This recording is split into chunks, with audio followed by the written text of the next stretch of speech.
Hey guys, so today I wanted to show you everything that came inside this clay beads jewelry making kit. Now this is the box everything comes in, guys, but look at everything that comes inside. 20,000 pieces of jewelry, guys, for you to be able to make your necklaces and bracelets and earrings. Now over here we have different colored beads. We have the blue, we have the green, we have different colors.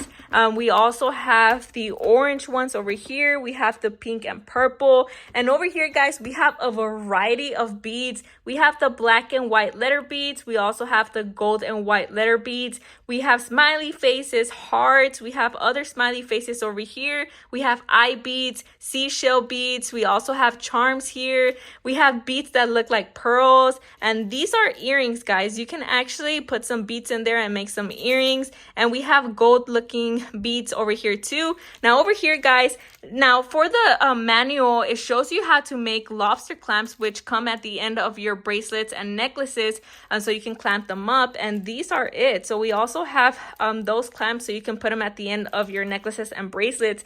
I love this user manual because it shows you how to tie the end of the knots and also how to put the lobster clamps. And over here, guys, we have the little strings to make your bracelets, and then we have the little scissors that are going to help you make the bracelets. But anyways, guys, these are all the things that come inside this kit. I would definitely recommend it, especially now that the holidays are coming up, guys. It makes for a perfect gift and for you to have fun and be creative with your little ones.